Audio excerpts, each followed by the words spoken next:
constitution as means of democratic transformation. So in the first chapter we have studied the meaning of the term constitution and the need to have a constitution. It is widely agreed that one reason for having constitution is the need to restrict the exercise of power. तो पहले अध्याय में हमने संविधान के अर्थ एवं अक्षय संविधान की जरूरत के बारे में ऑलरेडी हम पढ़ चुके हैं, पर इस बात पर व्यापक सहमति भी है ना, वाइडली एग्रीड भी है कि संविधान को अंगीकार करने का एक बड़ा कारण है सत्ता को निरंकुश होने से रोकना। ठीक है, modern states are excessively powerful, they are believe to have a monopoly over force and coercion. तो जो आज के आधुनिक राज्य है वो अत्यधिक ताकतवर है और बल प्रयोग और दंड शक्ति का राज्य पे एक्चुअली एकाधिकार टाइप का है, मोनोपोली है on force and coercion. What if institution of such states fall into wrong hands who abuse this power. तो क्या अगर ये संस्थाएं यदि अगर ऐसे कोई गलत हाथों में पड़ जाएं तो क्या होगा। Even if this institutions were created for our safety and well being they can easily turn against us. So ये जो इंस्टीट्यूशंस हैं, संस्थाएं हैं, ये हमारे सुरक्षा और हमारे भले के लिए, वेल बीइंग के लिए बनाया गया है, बट अगर इस किसी गलत हाथों में चला जाए ये पावर्स तो इसका मिसयूज हो सकता है और ये हमारे अगेंस्ट ही हो सकता है। So experience of state power the world over shows that most states are prone to harming the interest of at least some individuals and groups। और ये हमारे पूरे वर्ल्ड वाइड ऐसे काफ़ी एग्जांपल्स है जिसमें दिखाता है कि जो स्टेट्स कुछ ऐसे हाथों में चले जाते हैं और स्टेट्स ऐसे हैं जो कुछ लोगों को एटलीस्ट कम से कुछ इंडिविजुअल्स या कुछ ग्रुप ऑफ इंडिविजुअल्स को हार्म करते हैं। So if so, we need to draw the rules of the game in such a way that this tendency of states is continuously checked। तो अगर ऐसा जरूरत पड़े तो हमें ऐसे गेम के ऐसे रूल बनाने होंगे कि जो ये राज्यों की ये टेंडेंसी है ये लगाम में रह सके, इसको रोक सके, है ना। And constitution provide this basic rules and therefore prevent states from turning tyrannical. तो संविधान जो है ये हमें इसका एक बेसिक रूल प्रोवाइड करता है और इनको राज्यों को बहुत ही तरीके से निरंकुश बनने से रोकता है, prevent states from turning tyrannical. Constitution also provide peaceful democratic means to bring about social transformation. संविधान हमें गहरे सामाजिक बदलाव के लिए शांतिपूर्ण लोकतांत्रिक साधन भी प्रोवाइड करता है। Moreover, for a hitherto colonized people, Constitution announced and embody the first real exercise of political self-determination, है ना। तो इन सब के अतिरिक्त जो औपनिवेशिक दास्ता में रहे लोग, जो भारत जैसे लोग जो कॉलोनियल रूल में रहे, औपनिवेशिक दास्ता में रहे हैं, उनके लिए संविधान राजनीतिक आत्मनिर्णय का उद्घोष है और यह इसका पहला वास्तविक अनुभव भी है ऑफ सेल्फ डिटर्मिनेशन, आत्म निर्णय का। So Nehru understood both this points well. तो जो हमारे प्रथम प्रधानमंत्री थे जवाहरलाल नेहरू इन दोनों बातों को अच्छी तरह समझते थे। The demand for a constituent assembly he claimed represented a collective demand for self determination because only a constituent assembly of elected representatives of Indian people had the right to frame Indian constitution without external interference, है ना।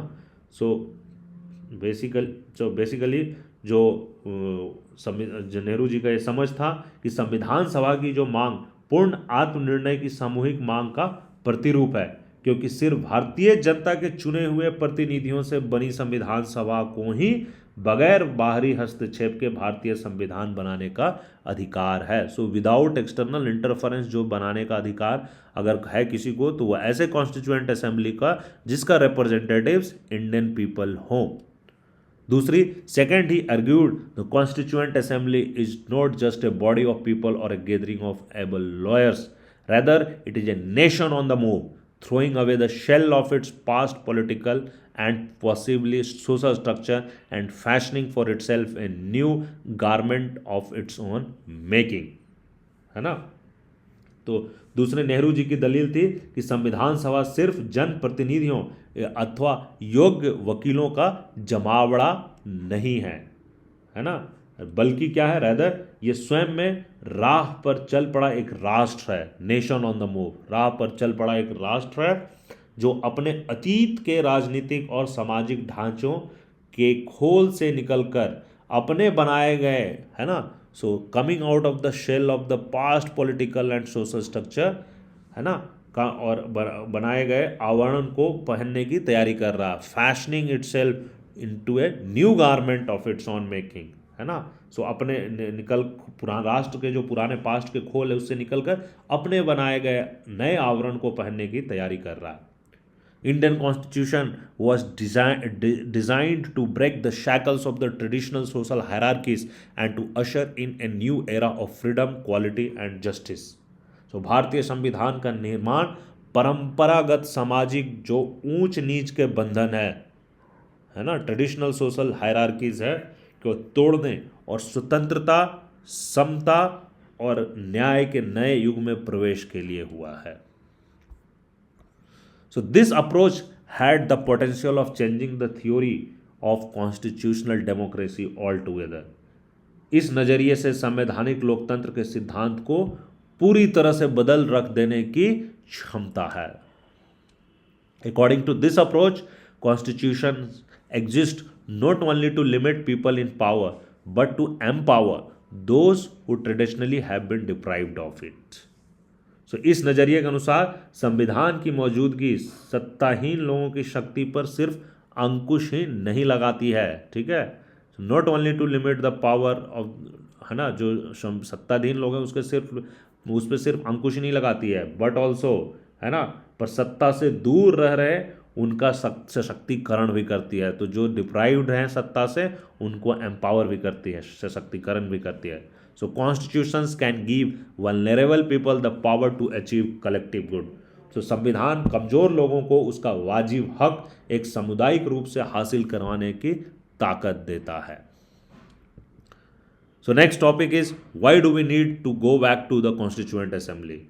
हमें संविधान सभा की तरफ मुड़कर क्यों देखने की जरूरत है ना? So why look backwards and bind ourselves to the past? पीछे क्यों मुड़े और अपने अतीत से क्यों बांध कर रखें? That may be the job of a legal historian to go into the past and search for the basis of legal and political ideas. But why should students of politics be interested in studying the intentions and concerns of those who framed the Constitution? Why not take account of changed circumstances and define the normative function of the Constitution? है ना, कानून और राजनीतिक विचारों को के इतिहासकार के लिए यह बात ठीक हो सकती है कि वो पीछे मुड़कर देखे। For legal historian it is okay that go past and search, है ना, किंतु राजनीति के विद्यार्थी, है ना, जो student of politics, we are studying political science, so we are students of politics, तो राजनीति के विद्यार्थी के लिए संविधान निर्माताओं के सरोकार और मंशा को जानने की क्या जरूरत है? To know the intention and concerns of the constitution framer. क्यों नहीं बदली हुई स्थितियों पर गौर किया जाए, है ना, why not take account of change circumstance, बदली हुई नीतियों पे क्यों नहीं गौर किया जाए, बदली हुई परिस्थितियों पे, और इस बात की नई परिभाषा बनाया जाए, है ना, कि संविधान किन किन बातों में सही गलत का फैसला दे सकता है। सो ऐसा सोच है। So in the context of America, है ना, where the constitution was written in the late 18th century, it is absurd to apply the values standards of that era to the 21st century. तो अगर हम America का उदाहरण लेते हैं तो वहाँ की जो संविधान है वो 18वीं सदी के उत्तरार्ध में लिखा गया है ना, लेट 18th सेंचुरी में लिखा गया, और उस युग के मूल्य और मानक का इस्तेमाल आज की 21वीं सदी में करना बेतुका माना जा सकता है, बेतुका है भी। However, in India, the world of original framers and our present day world may not have changed so drastically. परंतु हमारे जो संविधान निर्माताओं के समय जो स्थिति थी और हिंदुस्तान में जो आज की स्थिति है, इन दोनों स्थितियों में कोई क्रांतिकारी बदलाव, ड्रास्टिक चेंज नहीं हुआ है। In terms of our values, ideals and conception, we have not separated ourselves from the world of the constituent assemblies. है ना, कॉन्स्टिट्यूशन। सो मूल्यों, आदर्शों और अवधारणाओं के आधार पे हमने अभी अपने आप को, जो हमारे संविधान सभा था, उनके मूल्यों, अवधारणाओं और आदर्शों से अभी बहुत ज़्यादा अलग नहीं किए हैं, नहीं हो पाए हैं। A history of our constitution is still very much a history of the present. तो जो हमारे संविधान का इतिहास है वो एक्चुअली में अभी बहुत हद तक कहा जा सकता है कि हमारे वर्तमान का ही इतिहास है। So furthermore, we may have forgotten the real point underlying the several of our legal political practices. तो ऐसा भी हो सकता है कि हमारे कानूनी और राजनीतिक व्यवहार बर्ताव के पीछे जो असली बात है हमने उसे भुला दिया हो, है ना. These reasons have now slipped into the background, screened off from our consciousness, even though they still provide the organizational principle to current practices. तो कालक्रम में हमने उन्हें स्वाभाविक मान लिया हो. हमारे बहुत से कानूनी और राजनीतिक व्यवहारों के पीछे जो असली बात है वो पृष्ठभूमि में चली गई हो या हमारी चेतना के पर्दे से उतर गई हो. भले ही वही बात हमारे पहले व्यवहार बर्ताव के बुनियाद के रूप में स्वीकार की गई हो. सो जो ऑर्गेनाइजेशनल प्रिंसिपल के रूप में स्वीकार की हो, शायद ये सब उतर गया हो. So when the going is good, this forgetting is harmless. तो जब सब कुछ ठीक ठाक चल रहा तब तो ऐसा भूलना कोई हानिकारक नहीं होता. But when this practices are challenged और threatened, neglect of underlying principles can be harmful. तो लेकिन जब संवैधानिक व्यवहार बर्ताव को चुनौती मिलता है या उनके ऊपर खतरा मंडराता है या उपेक्षा होती है ना, तो ऐसे में इन पर अपनी पकड़ बनाए रखना जरूरी हो जाता है. In short, to get a handle on current constitutional practice, to grasp their values and meaning, we may have no option but to go back in time to the Constituent Assembly debates and perhaps even further back in time to the colonial era. Therefore, we need to remember and keep revisiting the political philosophy underlying our Constitution. तो ऐसे में व्यवहारों बर्तावों के मूल्य और अर्थ को समझने के लिए संविधान की सभा की बहसों की ओर मुड़कर हमें देखना पड़ता है, कॉन्स्टिट्यूएंट असेंबली डिबेट्स की ओर देखना पड़ता है, और इसके सिवाय हमारे पास कोई चारा नहीं रहता है. और संभव यह है कि इस क्रम में हमें और पीछे यानी औपनिवेशिक भारत जो कॉलोनियल इंडिया था में जाकर इसकी जांच पड़ताल भी करनी पड़ती है कॉलोनियल एरा में. इसलिए अपने संविधान के मूल में निहित राजनीतिक दर्शन को बार बार याद करना और टटोलना हमारे लिए बहुत ही जरूरी है.